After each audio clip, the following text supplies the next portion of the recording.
ఓం సాయిరామ్. సమర్థ సద్గురు శ్రీ సాయినాథ్ మహారాజ్కి జై. సాయి భక్తులందరికీ నా నమస్కారం అండి. అందరూ ఎలా ఉన్నారు? ఆ సాయినాథుని కృపా కటాక్షాలు మనందరిపై ఉండాలని మనస్ఫూర్తిగా కోరుకుంటున్నాను. ఈరోజు సాయి వాక్కు, ఎవరైతే ఆకలితో ఉన్నవారికి అన్నం పెట్టదరో వారు నాకు అన్నము పెట్టినట్లే. ఓం సాయిరామ్. బాబా భక్తురాలైనటువంటి ఒక భక్తురాలు తన జీవితంలో జరిగిన మరొక అద్భుతమైన మాట, బాబా దృష్టి మనపై ఎప్పుడు ఉంటుంది, ఈ కథ రూపంలో అయితే ఈరోజు విందాం రండి. ఓం శ్రీ సాయినాథాయ నమః. అక్టోబర్ 5, 2024 ఉదయం 3 గంటలకు మా పెద్దమ్మాయి, అల్లుడు, మనవరాలు హైదరాబాద్ నుండి బయలుదేరి పోలాండ్లోని క్రాకౌ వెళ్ళారు. మరుసటి రోజు మా మనవరాలికి జ్వరం వచ్చి వీడియో కాల్లో పాప నిరుత్సాహంగా కనిపించింది.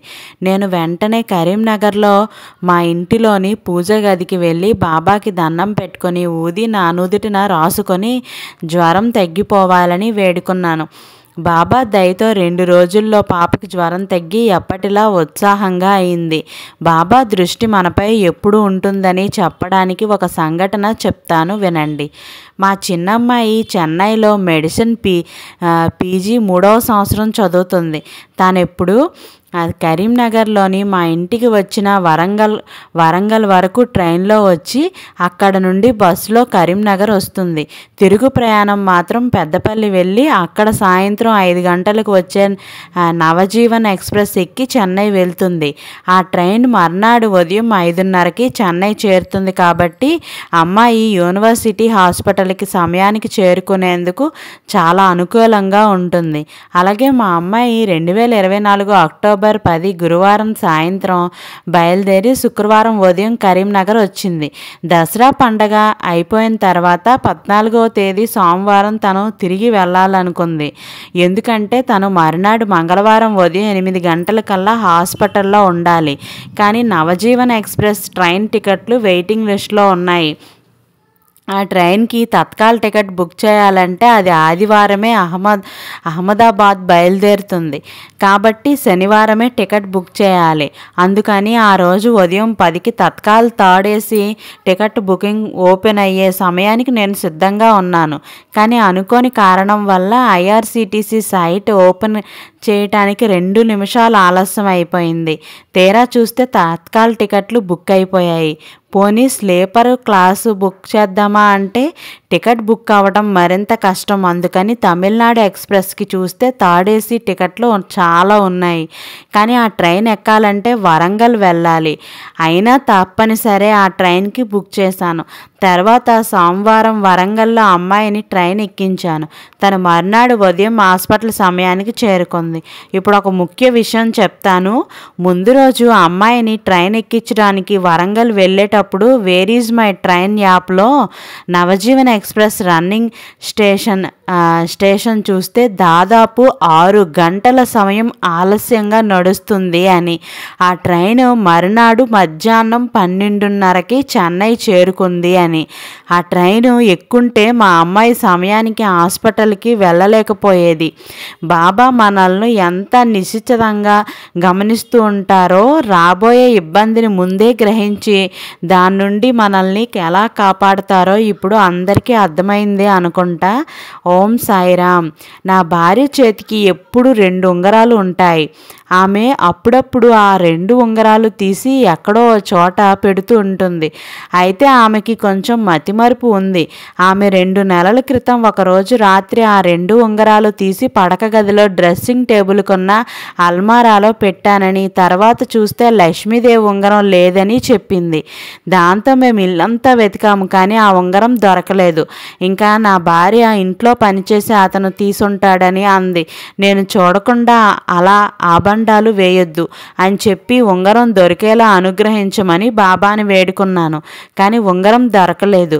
రోజులు గడిచే కొద్దీ ఇంకా దొరుకుతుంది అన్న ఆశ లేకుండా పోయింది. చివరికి నేను కూడా పనిచేసే అతనే తీసుంటాడని నిర్ణయానికి వచ్చేసి అతన్ని అడిగితే దేవుడి మీద ఒట్టేసి తనకు తెలియదన్నాడు. ఇంక చేసేది లేక కర్మ అని ఊరుకున్నాము. ఆ విషయం అలా ఉంచితే 2024 అక్టోబర్ 26న మా తమ్ముడు గృహప్రవేశ కార్యక్రమం పెట్టుకున్నాడు.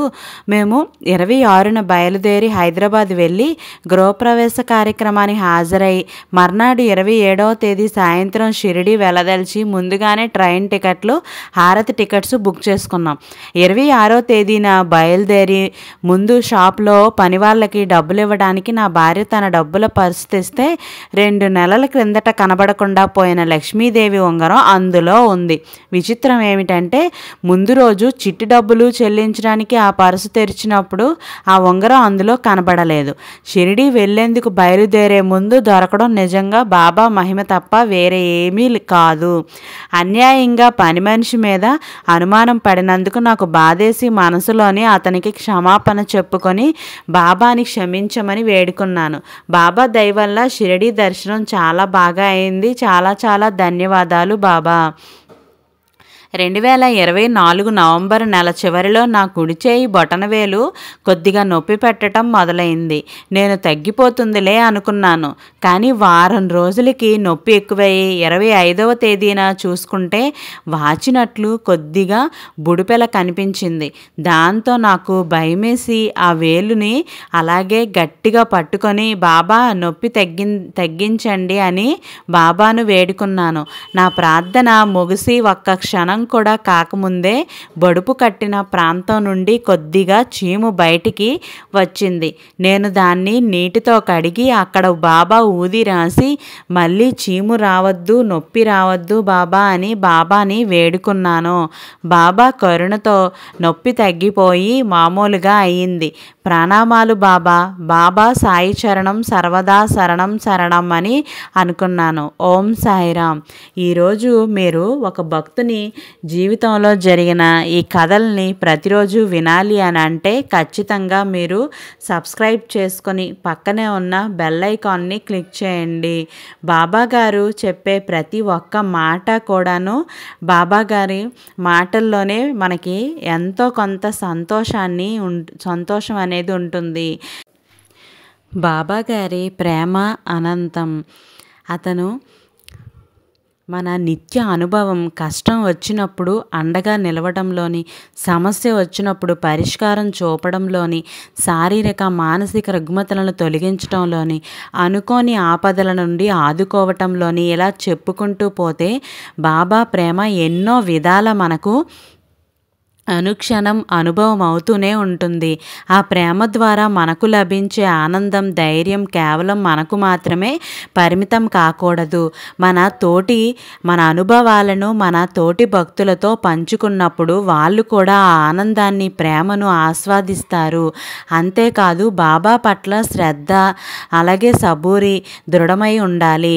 అలాగే కొన్నిసార్లు భక్తులు ఉండే స్థితిని బట్టి వారికి బాబా ఉన్నారు, రక్షణనిస్తారు అనే నమ్మకం అనేది, అలాగే వాళ్ళకి ధైర్యం కూడా కలుగుతుంది. ఇవన్నీ కూడా ఈ కొన్ని ప్రయోజనాలు మాత్రమే మనతో పంచుకున్న కొన్ని భక్తుల ద్వారా మనం చదివి మనం మరికొందరు సాయి భక్తులకి చేరవేయాలి అని అంటే ఖచ్చితంగా మీరు విన్న తర్వాత మరికొందరిని ఫ్రెండ్స్కి, స్నేహితులకి, అలాగే బంధువులకి అందరికీ కూడాను ఇది షేర్ చేయండి. దీనివల్ల మనకి ఏ అనుభవం ద్వారా బాబా ఏ భక్తుల్ని ఏ రీతిలో అనుగ్రహిస్తారో మనం ఊహించలేము. అలాగే అనుభవాల రూపంలో మనం పంచుకునే బాబా ప్రేమ ఎన్నో విధాల ఎందరికో ఎంతో ఉపయుక్తం అనేది అవుతూ ఉంటుంది. అందరికీ కూడాను మనం చదివేటప్పుడు కానీ వినేటప్పుడు కానీ మనకు ఎంతో కొంత సంతోషాన్ని ఇస్తుంది. బాబా ప్రేమకు మనలో ఒక అనుభూతి కూడా కలుగుతుంది. ఆస్వాదించడం అన్నది చాలా ముఖ్యమైన ఉద్దేశం. అలా అనుభూతి చెందేలా చెప్పటం కానీ, రాయటం కానీ, చదవటం కానీ చేయటం వల్ల మనకి ఎంతో సంతోషంగా అనిపిస్తుంది. ఇలా జరిగిన ప్రతి కష్టము కూడా మనకొచ్చిన సమస్య నుంచి ఎలా మనం బయటపడాలి, మనం పడిన ఆ సమయంలో ఆ ఆందోళన, ఆ కష్టం తీరడానికి మనం బాబాపై ఆధారపడడం, ఆ ప్రార్థన, ఆ అనుభవం అంతా కూడాను మనం ఇలా ప్రతిరోజు ఆ అనుభూతిని వింటూ ఉంటే మనలో ఎంతో కొంత ధైర్యాన్ని, మనకి బాబా ఉన్నారు, మనతోనే ఉన్నారు అని మనకి ప్రతి అనుభవం కూడా మనకి తెలియచేస్తుంది. ఓం సాయిరామ్. కొత్తగా కామెంట్ చేసిన ప్రతి ఒక్కరూ కూడా శ్రద్ధ సబూరి అని కామెంట్ చేయండి. ఓం సాయిరామ్ అని ప్రతి ఒక్కరూ కూడా కామెంట్ చేయండి. సర్వే జన సుఖినో భవంతు. Thank you for watching. రేపటి వీడియోతో మళ్ళీ కలుద్దాం.